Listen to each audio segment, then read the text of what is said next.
Hello my dears, welcome to our YouTube channel Aditya classes. My dears, आज हम लोग पढ़ेंगे काइंड्स ऑफ सेंटेंसेस। तो काइंड्स ऑफ सेंटेंस पढ़ने से पहले माय डियर्स, ये चार्ट आपके सामने दिख रहा होगा। इस सेंटेंस में आप लोग को आइडेंटिफाई करना है कि ये किस टाइप का सेंटेंस है। असर्टिव, इंट्रोगेटिव, इंपरेटिव, ऑप्टेटिव या एक्सक्लामेटरी। माय डियर्स, अगर आपसे सेंटेंस आइडेंटिफाई हो जाता है तो वेल एंड गुड। अगर नहीं हो पाता है तो सोचना क्या है, आइए अभी सीख लेते हैं। तो काइंड्स ऑफ सेंटेंस पढ़ने से पहले आइए हम लोग सेंटेंस का डेफिनेशन एक बार देख लेते हैं। A sentence is a group of word which makes a complete sense is called a sentence. शब्दों का ऐसा समूह जो एक कंप्लीट मीनिंग देता हो उसको हम लोग सेंटेंस बोलते हैं। आइए हम लोग एग्जाम्पल के माध्यम से समझते हैं। जैसे फर्स्ट सेंटेंस दिया है 2, 4 एंड 2 इज। ये शब्दों का समूह तो है, वर्ड्स, कलेक्शन ऑफ वर्ड्स तो है, लेकिन कंप्लीट सेंस नहीं दे रहा है। तो इसको सीक्वेंस में अरेंज करना पड़ेगा, तब इसका कंप्लीट मीनिंग निकलेगा। तो आइए इसको हम लोग अरेंज करते हैं। तो फर्स्ट सेंटेंस हो जाएगा 2 एंड 2 इज 4। 2 और 2 4 होते हैं। इज का यूज हम लोग फर्स्ट वीडियो में पढ़ चुके हैं। ग्रामर के फर्स्ट वीडियो में हम लोग इज का यूज पढ़ चुके हैं, और ता है, होता है, होती है, कैसे निकलता है अर्थ, ये हम लोग देख चुके हैं। अगर आप लोग नहीं जानते हैं तो एक बार जा करके use of is, am and are वाला वीडियो जरूर देख लें। आइए दूसरे वाले सेंटेंस को अरेंज करते हैं। तो इन दोनों सेंटेंस को कुछ इस प्रकार से हम लोग अरेंज करेंगे। सबसे पहले सब्जेक्ट रखेंगे, उसके बाद वर्ब, फिर अदर्स वर्ड्स रखते हैं। इसमें भी सब्जेक्ट फिर वर्ब, द अर्थ सब्जेक्ट हो गया, ये वर्ब हो गया, और ये अदर वर्ड। अदर वर्ड क्या है ये हम लोग नेक्स्ट वीडियोज में पढ़ते जाएंगे और उसको समझते जाएंगे। तो चलिए अब काइंड्स ऑफ सेंटेंस देखते हैं। There are 5 types of sentences. Sentence 5 प्रकार के होते हैं। फर्स्ट टाइप है असर्टिव या डेक्लरेटिव सेंटेंस, जिसका मतलब होता है कथनात्मक वाक्य। सेकंड है इंट्रोगेटिव सेंटेंस, जिसका मतलब होता है प्रश्नवाचक वाक्य। थर्ड है इंपरेटिव सेंटेंस, जिसका मतलब होता है आज्ञा या प्रार्थनावाची वाक्य।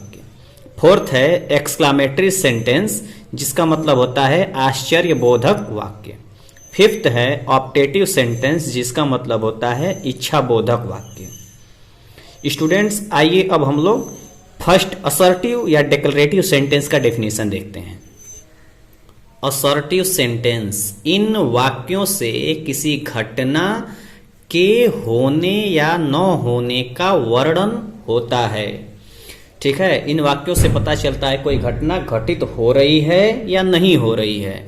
अगर वह घटना घटित हो रही होती है, अफर्मेशन होता है, तो उसको हम लोग अफर्मेटिव सेंटेंस बोलते हैं, जिसका अर्थ होता है स्वीकारात्मक वाक्य या सकारात्मक वाक्य। और सेकंड होता है निगेटिव सेंटेंस या नकारात्मक वाक्य। तो चलिए अफर्मेटिव और निगेटिव सेंटेंस का एक एक एग्जाम्पल देख लेते हैं। फर्स्ट एग्जाम्पल है अफर्मेटिव सेंटेंस का, हरी रीड्स अ बुक। यह एक अफर्मेटिव सेंटेंस है, क्योंकि यह एक कथन को प्रदर्शित करता है कि हरी बुक रीड करता है, किताब पढ़ता है। सेकंड है मीरा इज नॉट प्रेजेंट। यह एक निगेटिव सेंटेंस है, इसमें नॉट लगा हुआ है, यह नेगेशन दर्शा रहा है, तो इसलिए यह एक निगेटिव सेंटेंस है। चलिए अगला देखते हैं। अगला है इंट्रोगेटिव सेंटेंस। इंट्रोगेटिव सेंटेंस क्या होता है? इन वाक्यों के माध्यम से कोई प्रश्न पूछा जाता है। जब हम लोग कोई प्रश्न पूछते हैं तो उसको इंटेरोगेट बोलते हैं, और वही है इंट्रोगेटिव सेंटेंस। ठीक है, अब हम लोग पढ़ेंगे कि टाइप्स ऑफ इंट्रोगेटिव सेंटेंस। तो इंट्रोगेटिव सेंटेंस 2 तरह के होते हैं। एक होता है यस नो टाइप और दूसरा होता है WH टाइप। अब यस नो टाइप क्या होता है कि जब हम लोग किसी से कोई क्वेश्चन पूछते हैं तो हाँ या ना में, यस या नो में जब आंसर करता है तो उसको यस नो टाइप बोलते हैं। जैसे क्या तुम राम हो, तो वो बोलेगा हाँ या नहीं। क्या तुम खाना खा चुके हो, तो या हाँ या नहीं। क्या तुम बीमार हो, हाँ या नहीं। अब WH क्वेश्चन क्या होता है? हम पूछे तुम्हारा नाम क्या है, तुम कहाँ रहते हो, तुम क्या कर रहे हो। तो यह हाँ या ना में आंसर हम लोग नहीं दे सकते हैं, इसका हमको प्रॉपर आंसर देना पड़ेगा। ठीक है, अब देखते हैं यस नो टाइप का स्ट्रक्चर क्या होता है और डब्ल्यू एच टाइप का क्या स्ट्रक्चर होता है। फर्स्ट है यस नो टाइप स्ट्रक्चर। इसमें क्या होता है कि सबसे पहले हम लोग ऑक्सिलरी वर्ब लिखते हैं, उसके बाद सब्जेक्ट लिखते हैं, फिर मेन वर्ब, फिर अदर वर्ड्स जो बाकी बच जाते हैं। ये सब्जेक्ट क्या होता है ये हम लोग नेक्स्ट वीडियो में डिटेल में पढ़ेंगे। और ऑक्सिलरी वर्ब नंबर में 24 होते हैं। अभी आपके डिस्प्ले पे शो हो रहे होंगे, इनका स्क्रीनशॉट ले लीजिए और इन्हें रट जाइए। चलिए अब देखते हैं डब्ल्यू एच टाइप क्वेश्चन। इसका स्ट्रक्चर कैसे बनाते हैं, तो सबसे पहले क्वेश्चन वर्ड लिखते हैं। अब डब्ल्यू एच क्वेश्चन क्या होता है ये डिस्प्ले पे आपके शो हो रहा होगा, इसका स्क्रीनशॉट ले लीजिए और इसे भी रट जाइए, ये भी मोस्ट इंपॉर्टेंट है। इसे क्वेश्चन वर्ड, उसके बाद से ऑक्सिलरी वर्ब, उसके बाद सब्जेक्ट, फिर मेन वर्ब, फिर अदर वर्ड, इन सब का यूज करते हुए हम लोग डब्ल्यू एच टाइप सेंटेंस बनाते हैं। तो आइए एग्जाम्पल के माध्यम से समझते हैं। तो जैसा कि हम लोग स्ट्रक्चर में देखे थे, सबसे पहले ऑक्सिलरी वर्ब का प्रयोग करते हैं, तो ये आर ऑक्सिलरी वर्ब है। उसके बाद सब्जेक्ट चाहिए, तो सब्जेक्ट यहाँ पे वी है। मेन वर्ब रीडिंग है। उसके बाद से अदर वर्ड, ये बुक हो गया आपका।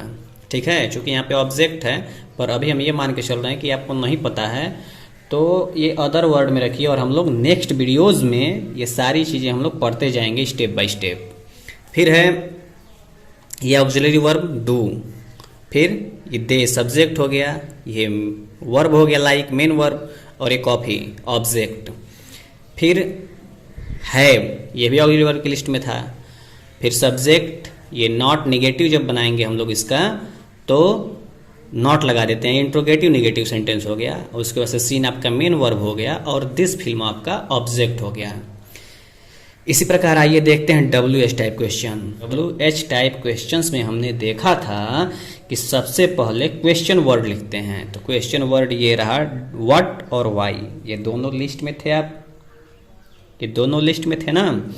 उसके बाद से हमको चाहिए ऑक्सिलरी वर्ब, देखिए ये डू और ये डिड, यहाँ पे ऑक्सिलरी वर्ब। उसके बाद से हमको चाहिए सब्जेक्ट, ये रहे यू और ही।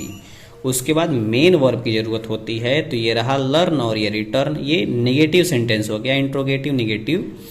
फिर इन योर स्कूल और योर बुक, ये क्या है अदर वर्ड है, ये हम लोग नेक्स्ट वीडियोस में सीखेंगे।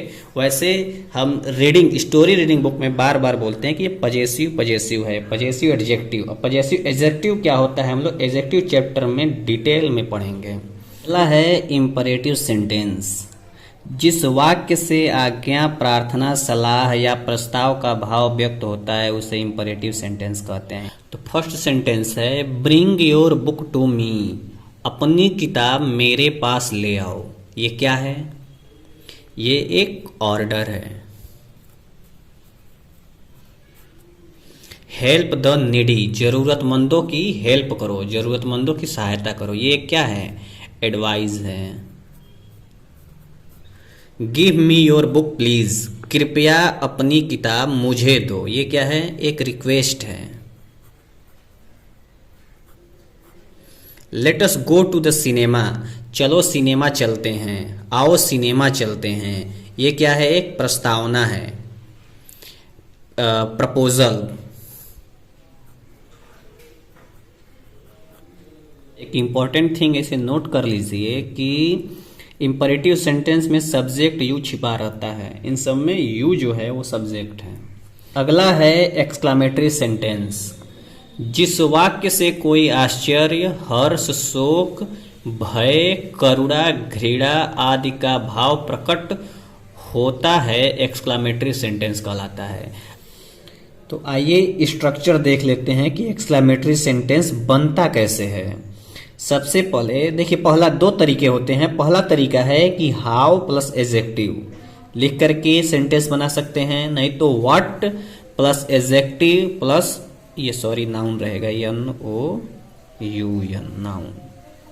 नाउन रहेगा, what plus adjective plus noun. तो बेसिकली हम लोग दो तरह से एक्सक्लामेटरी सेंटेंस बनाते हैं। आइए एग्जाम्पल के माध्यम से समझते हैं। देखिए फर्स्ट है what a fool girl she is, कितनी मूर्ख लड़की है, वह कितनी मूर्ख लड़की है। सेकंड है how pleasant the rain is, कितना सुहावना बारिश है। व्हाट अ मिसफॉर्च्यून, क्या दुर्भाग्य है।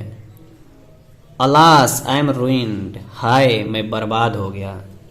तो इस तरह से एक्सक्लेमेटरी सेंटेंस बनाते हैं हम लोग। एक्सक्लेमेटरी सेंटेंस का पहचान है कि इसके लास्ट में एक्सक्लामेशन मार्क लगा होता है, जिसको हिंदी में विस्मयादिबोधक चिन्ह बोलते हैं। और साथ ही साथ एक इम्पॉर्टेंट बात नोट कर लीजिए कि आमतौर पर हम लोग इसको हाउ या व्हाट से ही लिखना शुरू करते हैं। अब नेक्स्ट हम लोग पढ़ेंगे ऑप्टेटिव सेंटेंस। तो स्टूडेंट्स ये है last but not the list optative sentence. जिस वाक्य से कोई आशीर्वाद, अभिशाप या कामना व्यक्त होती है उसे ऑप्टेटिव सेंटेंस कहते हैं, या वह ऑप्टेटिव सेंटेंस कहलाता है। इसमें हम लोग आशीर्वाद या अभिशाप की कामना करते हैं, ठीक है।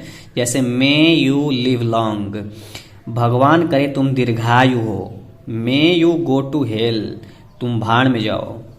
लॉन्ग लिव आवर किंग, भगवान करें अपना राजा दीर्घायु हो। मे दैट बिल्डिंग कोलैप्स, यह भवन ढह जाए, ठीक है। तो ये देखिए इसमें कर्स भी है और ब्लेसिंग भी है। तो अब इन चीजों को हम लोग एक बार डिटेल में भी देखेंगे। अभी बेसिकली हम लोग का बेसिक क्लास चल रहा है, फाउंडेशन क्लास चल रहा है, तो अभी हम लोग छोटी छोटी बातों को ही सीख रहे हैं।